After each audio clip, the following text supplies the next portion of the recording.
What's going on, everybody? Welcome to Sunday service. Obviously, you have me here, Cody Barton. Myself and my partner, Pace Morby, have been running Sunday service here for the last couple of years, and I'm super excited tonight. We have a special guest on, and we are going to be breaking down a subject to deal. And I think it was what, North Carolina? Ted, correct me if Nope. I'm wrong. North Perfect. Carolina. Awesome. So we're going to be breaking down a North Carolina subject to deal, why this deal was bought, why the deal made sense, where it came from, all that good stuff. So we'll dive into that.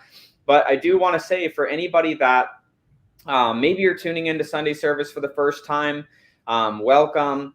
I would also let you know we are on Spotify and iTunes. So if you are driving to or from work during the week, you can check us out on there as well.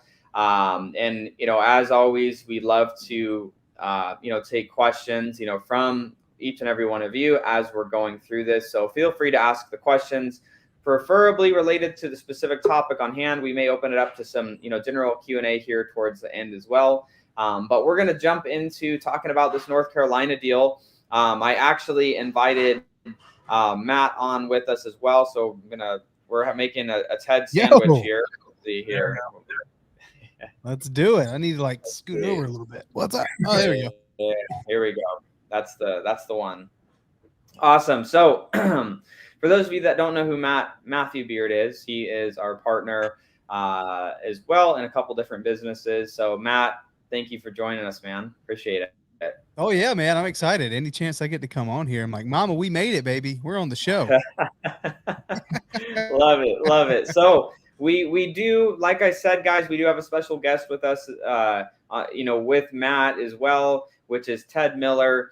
So Ted got this North Carolina deal, and so what I'm gonna do, Matt, we're gonna be talking about a deal that Ted got in North Carolina. It's a subject to deal. We're gonna talk about, hey, where the heck did this deal come from? What do the general numbers look like, and why did that make sense as a deal, and more importantly, why did that maybe make sense for the seller to sell the deal on subject to terms? Because a lot of people talk about, well, why would a seller ever sell to you on subject to? That doesn't make any sense. So I would love to get into that too for a lot of people listening in. So Ted, welcome. We're excited to have you. Where are you tuning in from, man? Well, thanks for having me. Tuning in from Durham, North Carolina. Durham, North Carolina. Well, you're with us late. What is it, 9:06 there right now?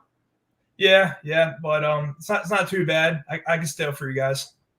Love it. Well, hey, thank you for being here. So Yeah, let's you were go at a ahead. mastermind, weren't you?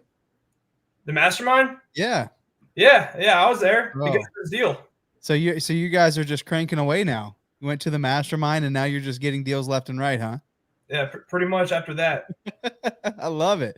So this is cool. I read the title, and this is Fayetteville, North Carolina. This is going to be cool to talk about. Ted, bro, tell us about it.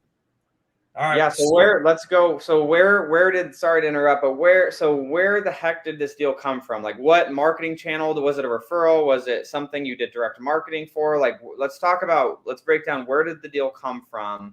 And, let's go into that.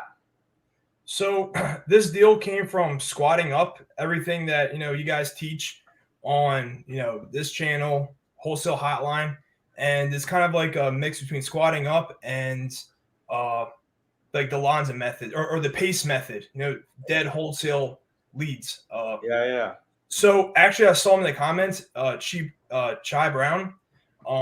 He's a astro flipping student, and he gets constant deals from other wholesalers, agents, and options them out and tries to find buyers that way. And I'm friends with him, and I told him, I was like, hey, if you're getting horrible deals from wholesalers and they make no sense, you might as well have me reach out to those wholesalers to see if there's any type of like creative strategy that I could use or we could use to help solve a seller's problem or get a deal done. And that's pretty much how I found them. And I love that, man. What's that? I love that. I said I love that. I think that's super creative. I think there's a lot of people in here right now, who in here in the comment section, who gets sent deals on a regular basis from other wholesalers? Probably like most of us, right? We all join a list of people, like other wholesalers send us deals trying to go wholesale. And 99% of the time, those deals are bad, right? Yep. 99% of the time, like, yo, these prices are too high. But you Yeah. see it as an opportunity, right? An opportunity to come in with like a creative solution. Is that what I'm hearing? That's exactly it. So, I mean, I do a lot more direct to seller, and he does a lot more, wholesalers, agents. So I was like, hey, why don't you work together and try and figure something out?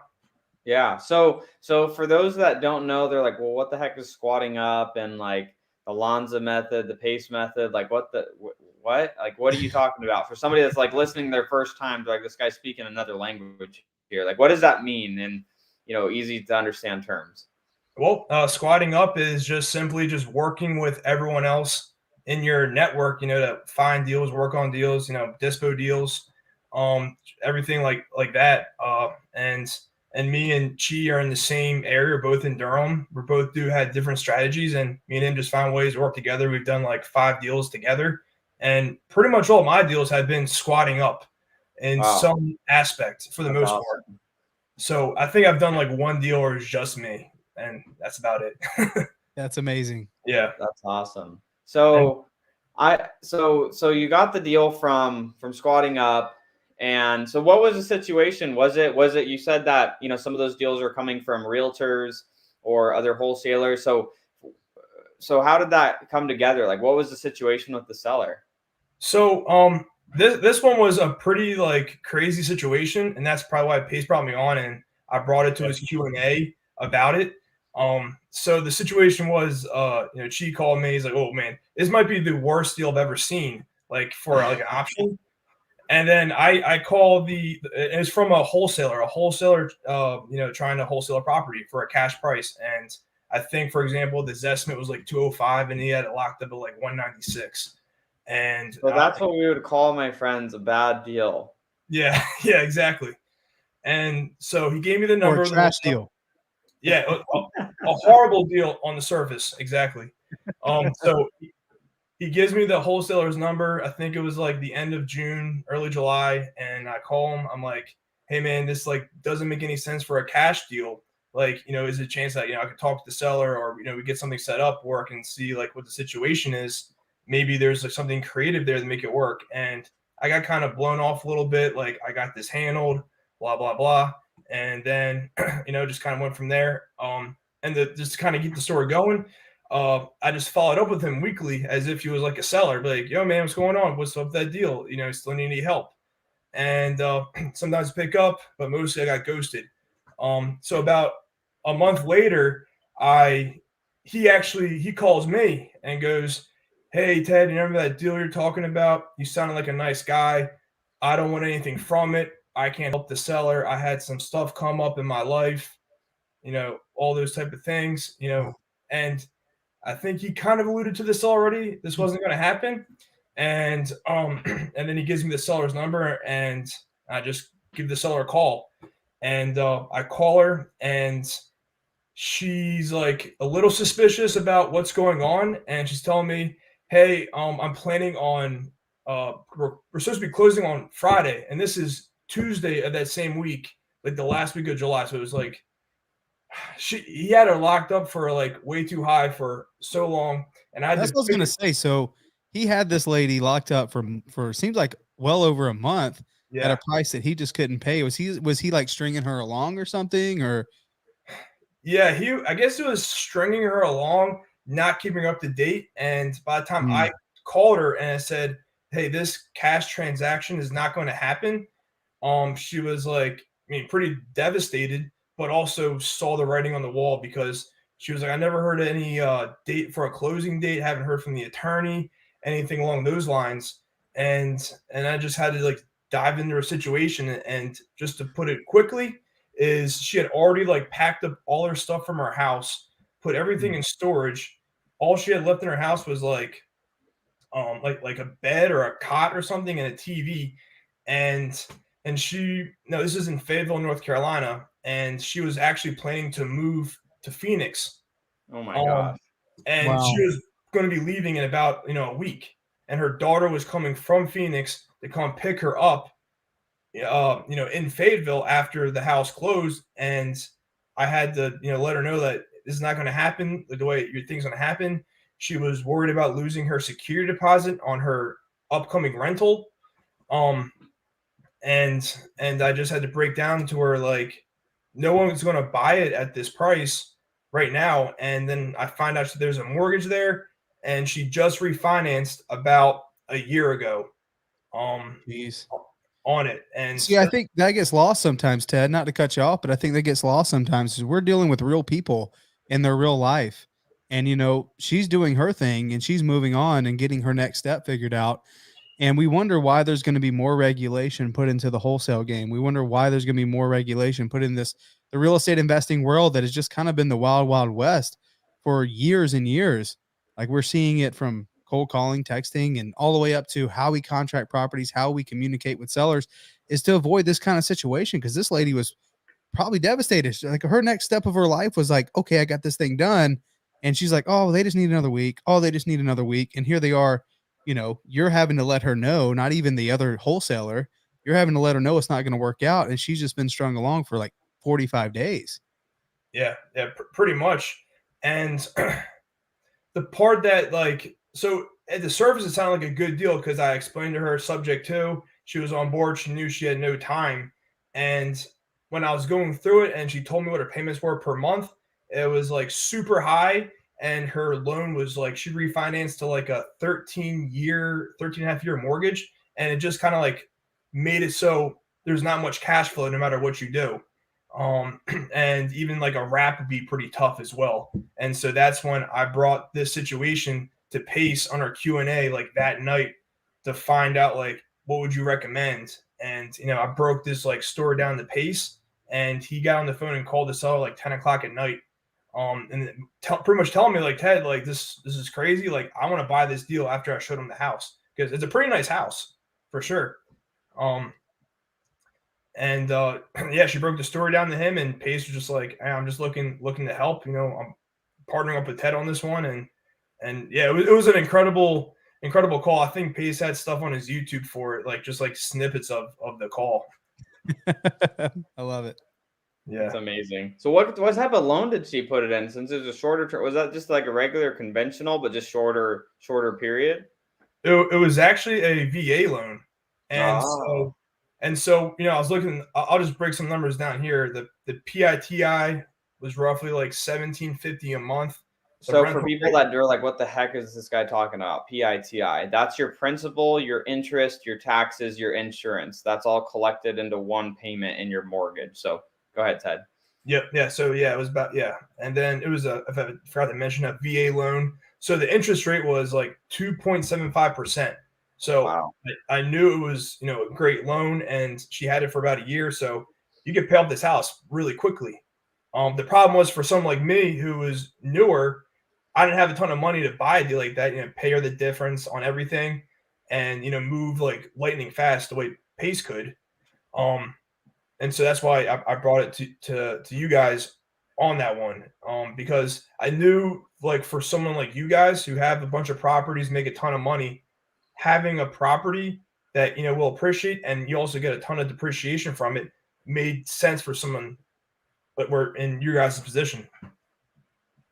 Right. So, I'd say one of the lessons there is like, knowing your buyer, and, there's different buyers for different deals. And so I think that's, one of the biggest things about having a community around you. And that just goes to show, Ted, as far as, sometimes there's certain deals that you can sell to certain people because of things that they're trying to accomplish. Like where you mentioned appreciation, trying to reach a lower tax rate by, utilizing that property to purchase and getting that depreciation done. So, there's all sorts of buyers for all different types of deals, whether that's going to convert to Airbnb, convert to rental, or like you said, wrap maybe, or lease option. So, but at the end of the day, it comes down to like knowing that who that buyer avatar could be for that potential deal. Yeah, I agree. And I think it goes both ways, right? The same way that you would utilize the community. First off, like who in here, everybody watching and Ted, like we can all agree, like this community is freaking dope, right? This is like the best community in real estate. Like, hell yes, this is amazing. Because like you like Ted said, he's gotten one deal just on his own. Everything else has been squatting up. That's crazy. That is just insane. So the same way that you guys can utilize the community, that's like, we're not just talking about coming in the comment section and saying squat up just to squat up or posting the Facebook group just to do it. Like, you are missing out on hundreds of thousands of dollars by not doing it. Right. So in the same token of utilizing community and reaching out to each other, and maybe, so Ted is your guy in like North Carolina to help you work your dead leads. Right. And then maybe you have someone else that can help you, like whatever that is, but you have these people in your corner that can help you convert on these deals. And in the same token, on the front end is the conversion. You got people in the community, and on the back end, what Cody is saying, you got to have your buyers. You got to know, like, who are you going to sell that deal to? Who buys the wraps? Who buys these? Who needs some depreciation this year? I know I need some more. Like, who needs these things, right? And you have these end buyers. So in both ways, like, you can use the community to do like two birds, one stone, right? 100%.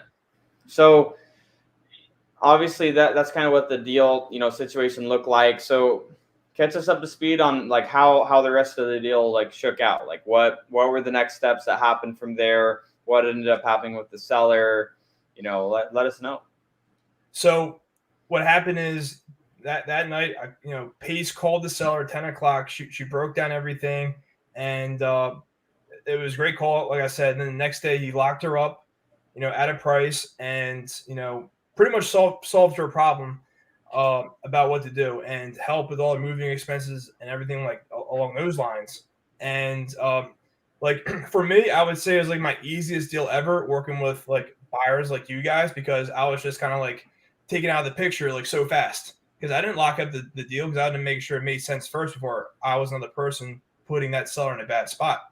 And so I guess what happened after that, like a few weeks later, I just didn't hear from Pace.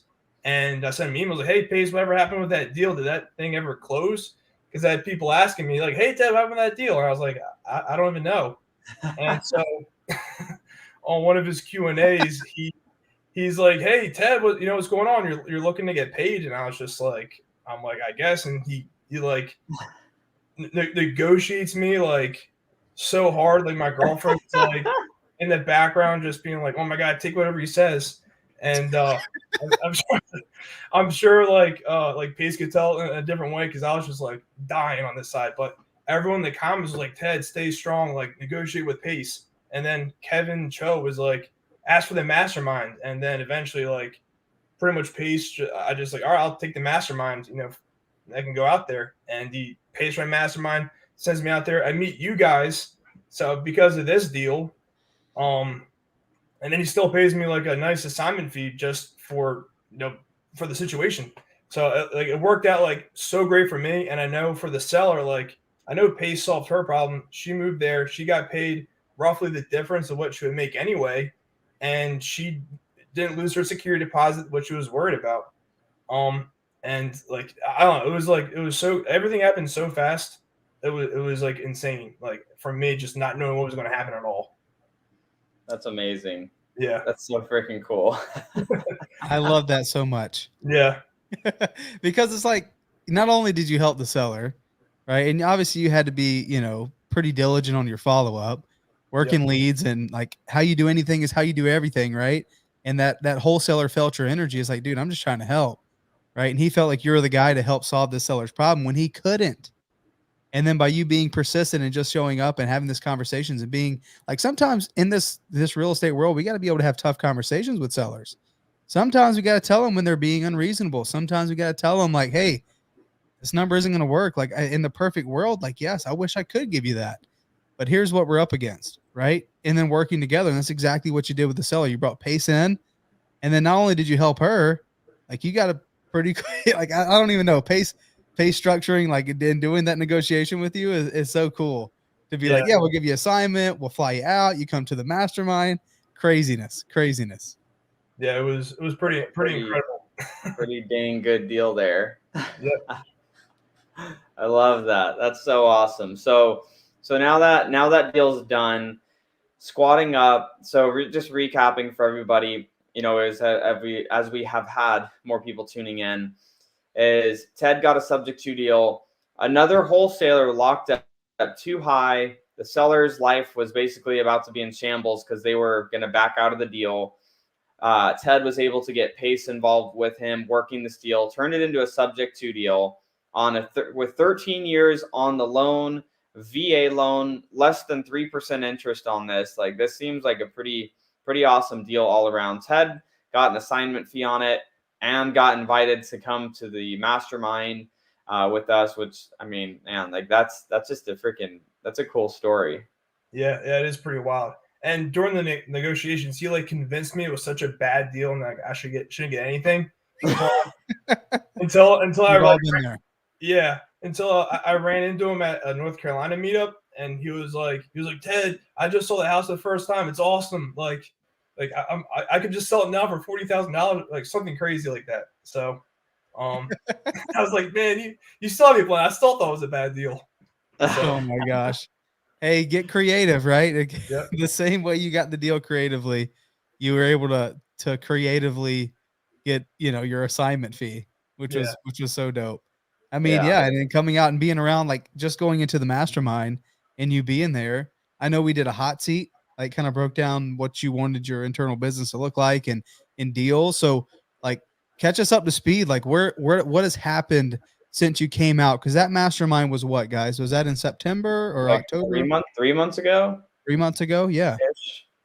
Yeah. So I mean, it was amazing, especially being around everyone. I see Justin in the comments. Me and him squad up in some deals since then. He's in Massachusetts. I'm down here.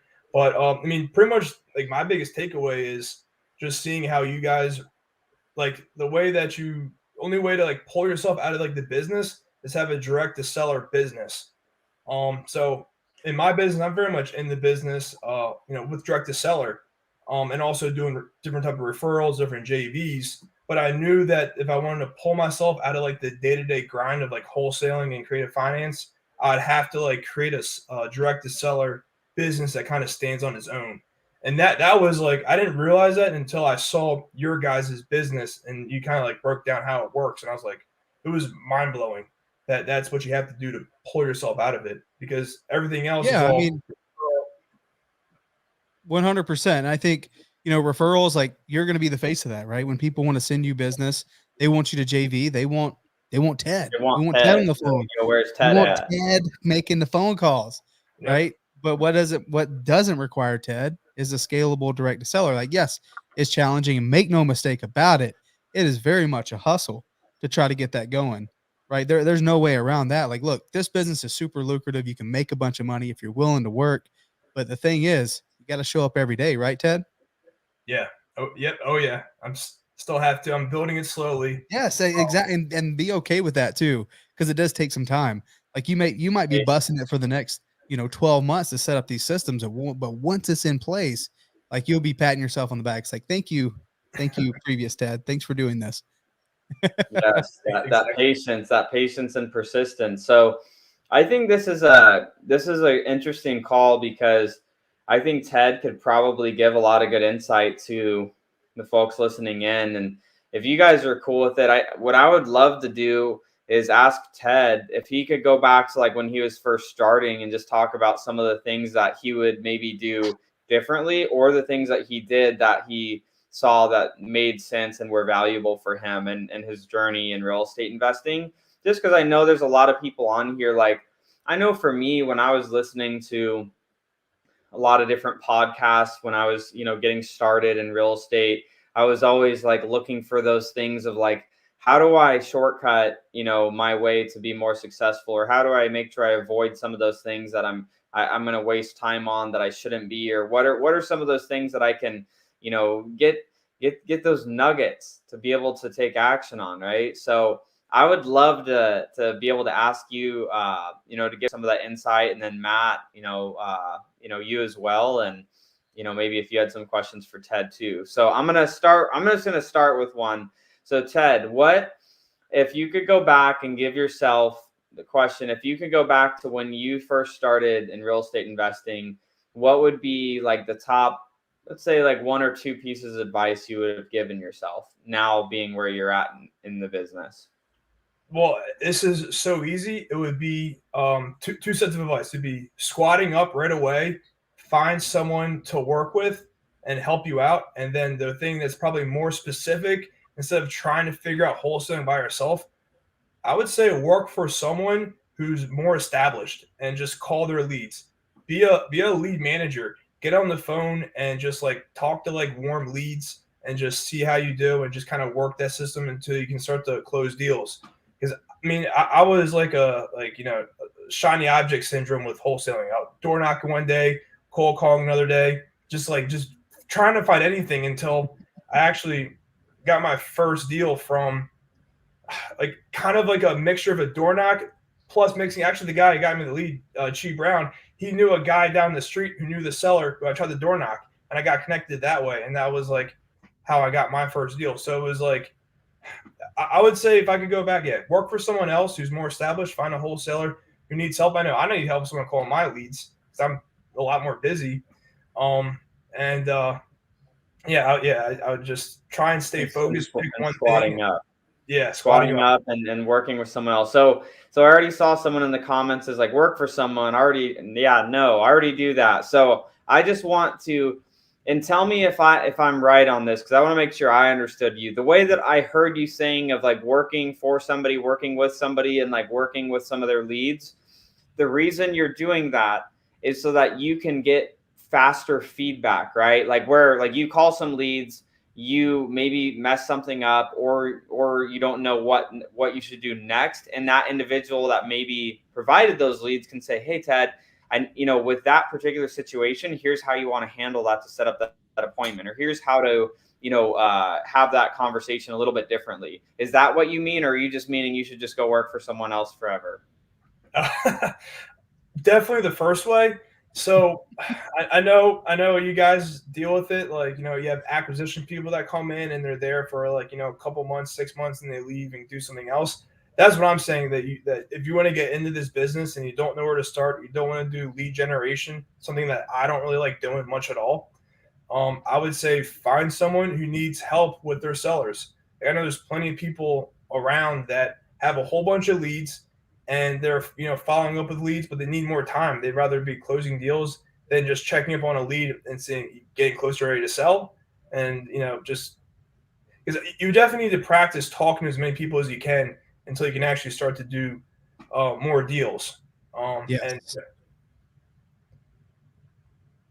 so Love that. Matt, what questions do you have for Ted? I want to see what you got for him on that, for like some of these people and that maybe in some of those beginning stages as well. Yeah. So Ted, whenever you first start networking, what is the value? Like, what is the thing that you do whenever you're trying to start that new relationship? Just think back before Ted had gotten a single deal, before this one, before anything. Like when you say squatting up, like what does that actually look like? Man, I wish I would have known what I know now, because I would have been doing it a lot faster. I didn't do any squatting up. I squatted with one person, just me and him were helping each other out. So I was like probably scared to like reach out to people because I probably didn't have an abundance mindset. Right. So then this is the reason why I asked this, because I feel like there's a lot of people on this call right now that may have that imposter syndrome, right? You watch all the things, you watch all the YouTube videos, maybe you're even in the mentorships, you're in the Facebook groups and you're learning, right? But then you're afraid because you're like, oh my gosh, what am I going to be able to give back? Right. So looking back to what you know now, right? Like, because I feel like there's a lot of people. Does anyone on this call have that fear? Does anyone on this call right now, like, you feel like, I don't know what I'm going to bring to a relationship? Ted, what would you say? What I could have said is like, hey, can I call some of your sellers so I can get some practice and you can tell me what you do after you lock it up or where to lock up the deal at? Because sometimes you just don't even know. So it's kind of like, do you go for sellers? Do you go for buyers? Like, it's kind of confusing.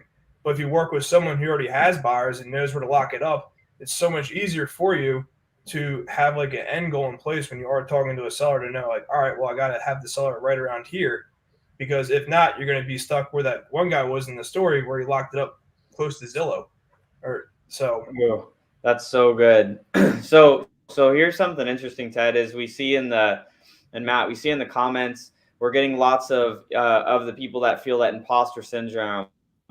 Yes, Amanda says me. Kenneth that says, yes, I don't know what I can bring. JC says, yes. Callie, me to a T. Brian, let's squat up. Tony Johnson. Rudy says, that's me. So many people are feeling that same way. So, some that insight on, hey, you can call their leads. Like here's the thing is, finding some other investors that are doing some deals in your local market that you can go and link up with.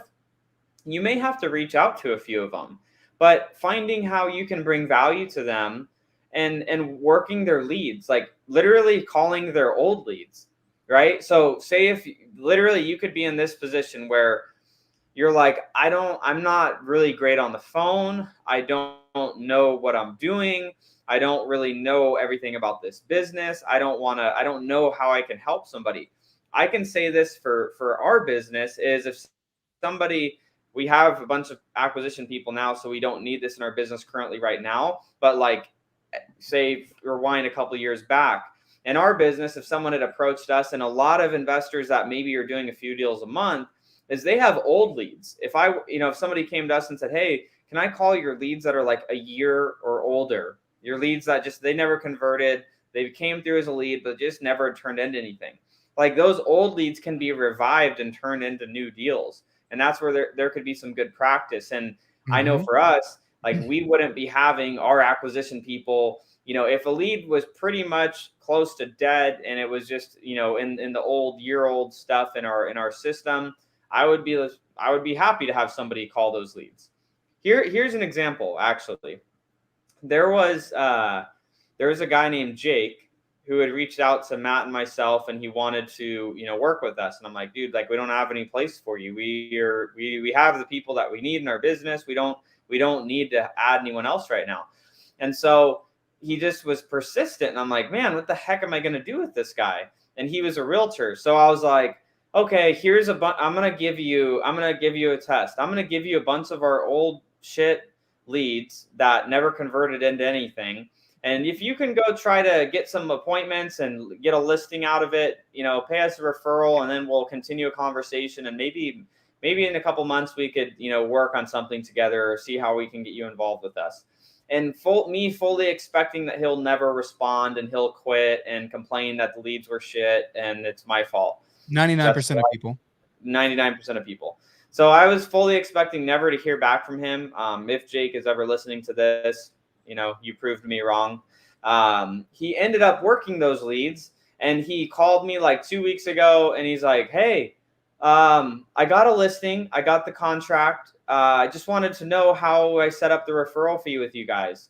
And I was like, you called the leads? Like, unbelievable. Yeah, like, and I think the moral to that, Cody, is that it's just so stinking hard. I wouldn't say it's so hard.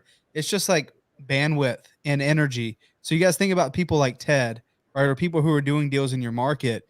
Think about where their bandwidth and energy is being spent. They don't have time to hold someone's hand, but it's tough to find people that will be consistent. It's tough to find people that will show up and do the work. So if you were like, I don't know anything, and this is how I met with Cody and Pace. This is how I started our relationship. I didn't know much about the wholesaling world, but look, there's a lot of people that are afraid to talk to sellers. There's a lot of people that they haven't gotten started because they won't get on the phone or they won't knock on the door. If you're thinking about what value you can bring to a relationship without even knowing anything, it's, do you have some courage? Do you want to do some things that other people don't want to do? Right? Because I can guarantee you that you can find someone that can help, with the marketing systems and generating leads. That's a dime a dozen, right? But finding someone who wants to do the things that makes just about anyone uncomfortable and be a little fearless, like that alone is super valuable, even when you don't know anything, because you can learn this, you can learn the skills, you can learn the things over time by messing up. But if you're just willing to do it, like that's infinitely valuable in my book. 100%. It's the just taking action, really. It's like just doing the dang thing. And something that I'm always preaching. I was telling my girlfriend Hael this earlier.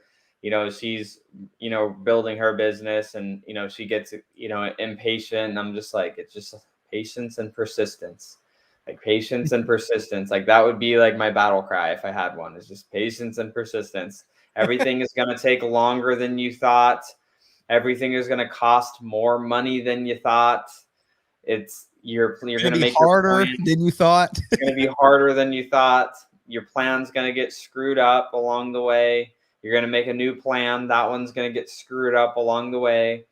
But through all of it, staying patient and persistent through that, you get your life in a point where you get to live a great life, like the life that you deserve and that you're striving for. So I actually want to ask you this, Ted. What's that look like for you? You know, do you know what you want your real estate business to be able to do for you? Like what you want your life to look like from this business? Man, so it's hard to say because it's just like I'm still like in the grind stage where I'm every day just grinding away. But it's just I want to turn into something where it's a little bit more self-sufficient, where I'm not in it every day, and I can generate some more money, continue to start to buy properties instead of having to wholesale them, instead of flipping them. I have a flip coming up, and I'm very tempted to keep it, but I know getting that big check will do more for my business than it will be, doing some like cash out refi and getting like my money back. So it's more appointed where I get to keep growing my business, and eventually live more off of having properties rather than, trying to wholesale like for a couple $1,000s in some rural market in North Carolina. Okay. So what that looks like is having your passive income be able to, pay for your lifestyle, at that kind of that financial independence number. Here's something that I would suggest if you haven't done it, Ted, is I'm not going to ask you to say the amount, but do you know how much you'd have to make for you and your wife, you said, right?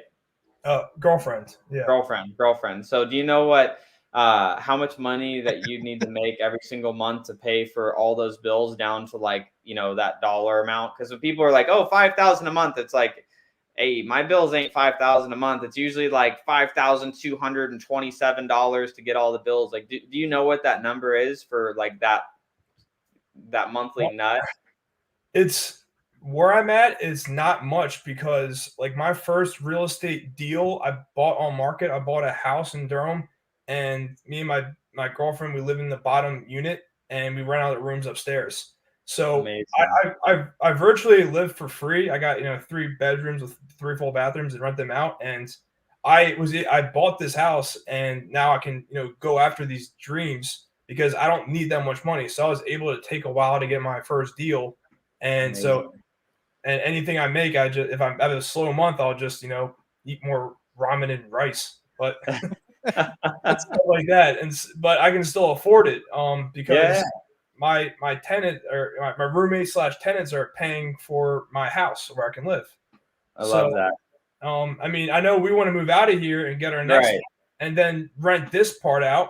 Mm-hmm. So I just got to find my next seller finance deal because I know a bank's not going to give me a loan. Yeah, I love that. So I would suggest figuring out what that, for where you want to be living, and then all of your other, cost of living, right, added on that. But figuring out what that is and, having that as a target that you can look at. Because oftentimes we get into the mundane of the day-to-day and we aren't looking at like where we're actually heading. So then you could be, tracking that progress as you go along. And I want to encourage everybody else that's on here as well is, if like what you want that cash flow goal to be on a monthly basis, having that number so that you can be checking it off. Like I get excited as I'm setting my cash flow goals when I'm able to check off like, oh, another couple $100 a month in cash flow from this, another couple $100 a month in cash flow. Like as that starts to stack, like you get to watch that progress. And as you get closer to what you want what you want that to look like. So I would just suggest doing that. But I love that you're doing freaking house hacking and having roommates pay for that. That's what I did on my first 2 houses. My first place was a 3-2. I rented the other 2 bedrooms. I lived in the master bedroom, and I literally, I paid like $100 a month out of my pocket. It's amazing. I did the same thing on like a 4.5 on my next place. After that, you know, I started acquiring other properties and eventually, you know, just kind of wanted to live on my own. But that foundation is such a cheat code when you're, you know, getting a business up and running, is you have that flexibility of, you don't need to be making a ton of money because you have a lot of those basic needs covered, like you're doing. Like that is probably one of the most overlooked things, that if people have the opportunity to do that, it's harder when people have a family with kids and all that. But when they're in that position that you're in and not taking advantage of it, I'm like, that's just silly to not do what you're doing. So freaking great job on that. Yeah, I know I wouldn't be here without it, because I would have to have, because I got laid off like during COVID, and after I just bought this house, so I was like, all right, well, I don't want to work for anyone again. And thank God I just closed about a month prior to losing my job, so I just dove in all out for this, and I'm glad I was laid off. It was awesome. Funny what happens when you go all in, right? Yeah. You sit there with 1 foot in, 1 foot out. It's just so tough to get any momentum. But you go all in, man. It's crazy what can happen. And I love that. Like Cody's super diligent with that kind of stuff, with managing his financing and managing the money. Because Cody, what do you say? Whenever you don't know, you know, you have money sitting in your bank account and you don't know where it's really going, it's gonna find a new home. It's gonna find a new home. That's right. Probably not a home that you want it to be in. AKA Uber Eats. That's where it's gonna go. Yeah. But it's important. Like I even with, you know, knowing Cody and, you know, with some of his guidance, man, being super specific, I know to the dollar with all my subscriptions and everything, what exactly I need to pay for every single month. And then it helps because every single dollar you get in cash flow, you're that much closer to that goal in being completely independent, right? Or financially free. So that's awesome, man. I think that's a great goal. So are you buying something in Durham then? You're looking for something right now, seller finance? Yeah, I am. I have a flip coming up here in Durham, but man, I'm looking for more deals. In Durham, like any subject to deals, seller finance deals in Durham, I'll buy them. For sure. Or if you need help with the seller around here, like I'm looking to move. I mean, I like my house. My girlfriend doesn't like it as much. But yeah, it's something where I'd house hack again. I love house hacking. Usually the girlfriends don't like it. I know mine were always like, why do we have roommates? I'm like, I'm house hacking. Yeah. You don't get it. Like, I bought this house sub too, and it needed some work, and my wife was like, it doesn't look like the models. we can go live in one of those model homes. I'm like, we can, but we're giving up today for what we could have tomorrow. Right. Exactly. Sometimes hard to get across. Read the Daily Stoic. I love it, man. Yes. So Matt, do you have any other, you know, final, I guess, questions or any final thoughts for everybody? And, you know, I think we'll wrap it up here. If not, yeah, I think no matter where you guys are at, you know, I definitely agree with Ted here that it's so important to squad up. It's so important to find like-minded people. Don't ostracize yourself. Don't put yourself on an island, because look, the reality is, like, this business is tough to get into. It's tough to be consistent, but once you start getting deals in, it changes everything. We call it the campfire effect, right? Come be around people that are actually doing deals. Don't waste your time with people that are just talking about doing deals, or, oh, well, if we did this with this lead and this, and it never happens, it's just a waste of time, right? We're here to make some money. I don't know who is watching this because they want to make more money. Who wants to make more money next year than what they did this year, right? We're here to make some freaking money. So be around people that are making money. Be around people that are doing deals just like Ted. So Ted, like, how does someone reach out to you? How can they send you deals? Like, what does that look like? They could reach out to me. I think I put my phone number in here somewhere. You could text me. If you put it in the comments real quick, and then I'll tag it up here. I know how to put it in the comment. All right, let's just say it out loud, and I'll type it for you. All right, 610. 610. Yep, 246. Okay. 2880. 2880. Yep. And then you can find me on Facebook. I do have an Instagram. I need to start using that more. But yeah, Ted Miller on Facebook. You can reach out to me there. And then just like anyone who's like still really new, I would say like there's so many the most surprising thing about this business is how helpful everyone is when they're like successful. Like I'm sure if I asked for help more, people would have given me more help when I was first starting. And I know like I'll help people. I know sub 2 students will love to help people, especially if those newer people come to them looking to take action. Like, hey, can I call some of your old leads or or something, help you with your data? I don't know, but if you come there with value and looking to help, I'm sure there's going to be tons of people in these comments who need help, and because they're just they're stretched so thin.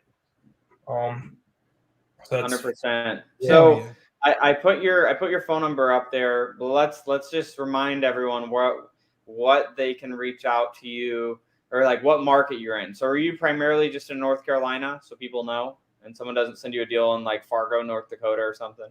Yeah. I'm in North Carolina. I've done all my deals here. And yeah, I can help with deals in like the Durham, Raleigh area, even the rural areas. I know how to like dispo them with like different type of like buyers who buy out there, like Hispanic buyers or doing wraps, like creative deals out there in rural areas. So I know I've helped other like sub 2 students with those type of deals because I have some people I work with that help me dispo them. Matt, don't we have a deal in North Carolina somewhere? Is that South Carolina? I don't know, and I don't Yeah, know we what's got going 2. on. We got one in Goldsboro, and we got one. I don't even Goldsboro. I don't know how that happened. And then we also have one in Hendersonville. So we'll definitely hit you up, Ted. I think, and even if I'm sure if people text you, and I think courtesy, real quick, full disclosure, everyone, real quick. I guess etiquette for reaching out to Ted for what we see. Please introduce yourself. Please say your name. Don't just say, hey, saw you on Sunday service, right? Just say, hey. And it seems dumb that I have to say this, but guys, you'd be freaking blown away by how many text messages that we get from people. I don't even know who they are. They don't even introduce yourself. So introduce yourself to Ted. And I'm sure even if you may not have a deal in North Carolina, I'm sure Ted can connect you with someone. If he's unable to help, I'm sure he's able to connect you with someone who can. Yep. I'll find someone in your market in North Carolina who could help you better than I could. Bam. 100%. Love it. Ted, thank you so much for coming on. Matt, thank you so much for being here as well. We are excited. We're actually going into this week. We have our next mastermind actually this upcoming weekend. Crazy month. We're closing on a new office building. We'll probably do a YouTube video once we close on that this week, so you guys can check that out. Super excited about that. But once again, everybody, as always, again, we are on Spotify and iTunes. Search Sunday Service on there so you can listen while you're driving to or from work. And if you've got any value, make sure that you're liking, subscribing, comments, and all those good things, sharing on your Instagram, your social medias, that for the value that we're bringing. And if you're not already, make sure to join the Creative Finance with Pace and Cody Facebook group. You can jump in there, get involved in the community, get connected with some other awesome investors. So with that, happy Sunday, everybody. Have an amazing, productive week this week, and we'll see you next Sunday. Bye. Peace.